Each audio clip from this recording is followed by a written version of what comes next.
Okay. Okay, there he is. Good morning, Hubert. Good to see you. Hey, good to see you. Good morning. All right, if you have a question for Hubert Davis, go ahead, use the raise hand tool. We'll get to as many as we can here in the next 10 minutes. We'll start with Deanna King. Go ahead. Hey, Coach. Hey. Last year before the first Virginia game, you were adamant the 7-game losing streak to them had to end. Now there's a 7-game losing streak at UVA. So is the message the same to the team? Gosh, I don't remember me saying that last year. I did. That was a long time ago.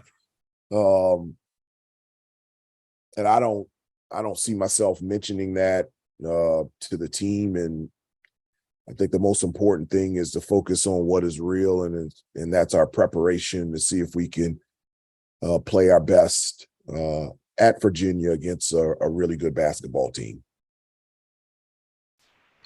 We'll go to Greg Medea. Go ahead, Greg.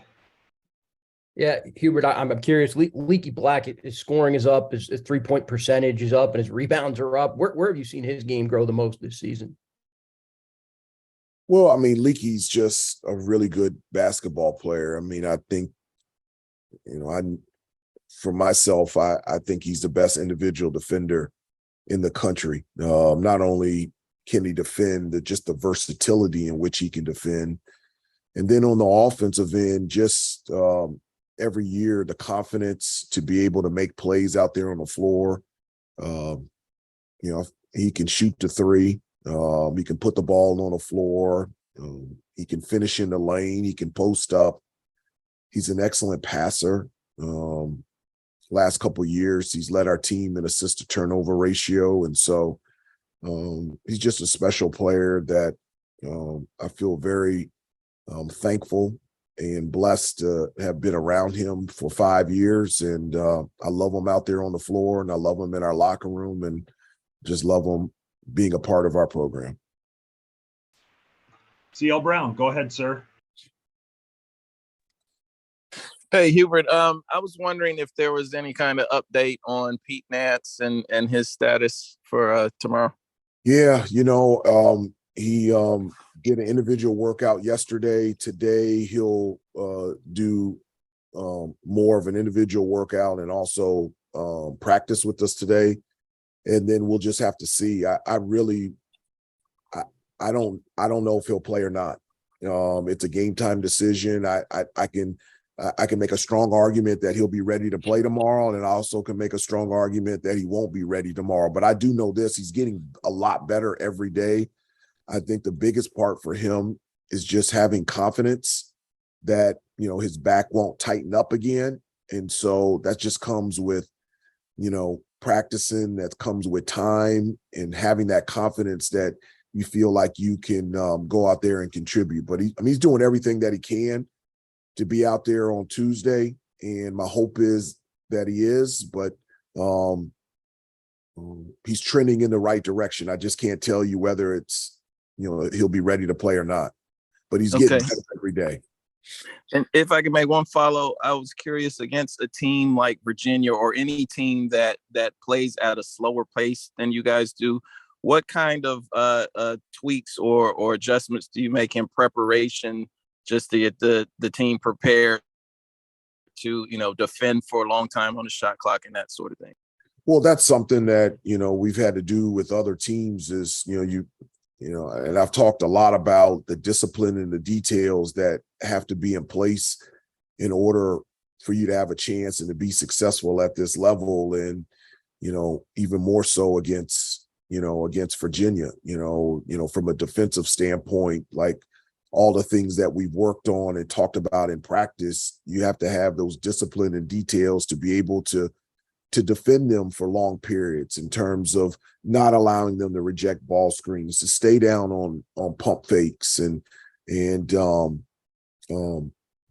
be able to do that for long periods of time. And then, you talked about the pace of play, and, for us, it's about getting stops defensively that allows us to get out in transition, and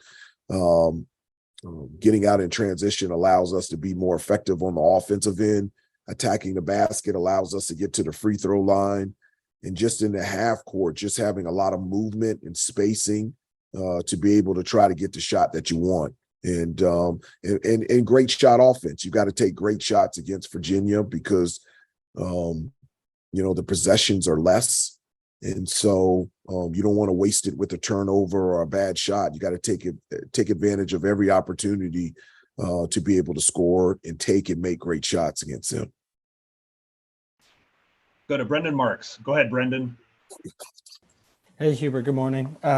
Just wanted to follow up on what you were saying about Leaky there. How important has his relationship with Jackie been in sort of developing that confidence and keeping it going? And maybe how have you seen that relationship grow over the last year and a half since you became head coach? Well, yeah, I think the relationship between Leaky and Coach Manuel is really special, and it's not a relation. I mean, it is a relationship. It's a friendship, and because their relationship is so good, there's a comfort level for Leaky to be able to feel confident out there on the floor doing different things. And I'm just really proud of Leaky. I think, we're really good when he's aggressive on the offensive end. He doesn't take bad shots. He always makes the right play. And when he's aggressive out there on the floor, that gives us another person that can score, and it really opens up things and gives space for Armando to score in a post and for RJ and Caleb to do their thing in the perimeter and also attacking the basket. So it's good news for us when Leaky's aggressive offensively, and I really believe his growth as a player, a large part of that is his relationship with Coach Manuel. Mike Barber, go ahead. Morning, Coach. In the time you've had Armando, what have you seen from his development in terms of passing out of a double team, being aware of where the trap's coming from, that part of his game? Well, I think that's gotten better this year. This is something that we have worked on a lot in practice for him to get more comfortable of handling double teams, where the help is coming from, working extremely hard before you get the ball so that you can catch the ball closer to the basket where you can do something before a double team comes. And I think those are things that have improved this year, and specifically have improved since he came back after missing the Virginia Tech game. I think he's running the floor better. I think he's working harder to post up and get the position that he wants. Passing out of the post, not only is he more comfortable passing the ball out of the post, I think he's become a better passer. Against Notre Dame,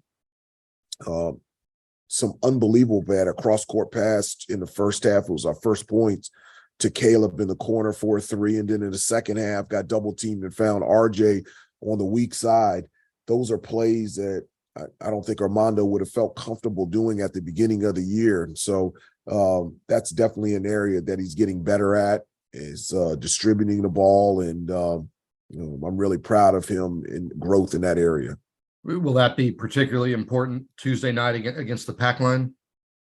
Yeah, it will. There's no secret that a lot of times Virginia, they'll double the post and they'll double it big to big, and so just finding places for Armando to catch the ball where he can make a move without a double team, but also when they do double team, to have our players in places where Armando knows where they're at and that he can get it out and distribute it and get it to an open player. Thank you. We'll go to Royal Howell. Go ahead, Royal.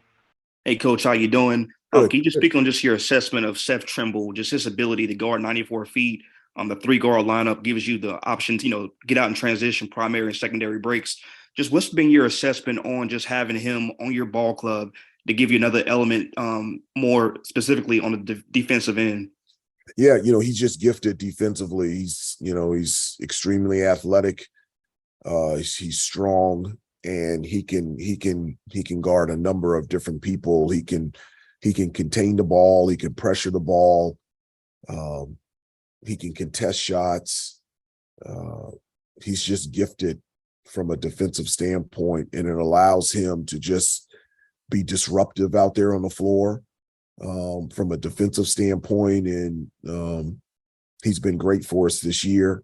And also having him in a lineup with RJ and Caleb, another playmaker, another guy that can attack the basket, get to the paint. That gives us another option from an offensive standpoint. So it's not just defensively, offensively, he also gives us a different look and an added playmaker out there on the floor, which is a huge benefit for us. Thanks, Coach. We could squeeze one more quick one in from Preston Willett. Go ahead, Preston. Yeah, hey, Coach. Last year in your two matchups against UVA, y'all did really well shutting off Kihei Clark, and a lot of that was Leaky defending him. Is it that simple to kind of slow the Virginia offense down, just kind of shutting him off? I wouldn't say that at all. Clark is an unbelievable player, but they have a team. They've got a number of guys that can have big nights, and obviously they're extremely well coached, and so I know Leaky, especially in the second matchup, his length did a really good job against Clark, but Virginia is Virginia because they have a great team and they just don't have one great player. And it'll be a challenge to play Clark on Tuesday. It'll be a challenge to play Virginia at Virginia. And we're going to have to play extremely well on both ends of the floor to put ourselves in a position to be successful Tuesday night. Hubert, thank you for the time today. We appreciate it. Okay, thank you so much. Have a great day. Okay. Thank you. You too.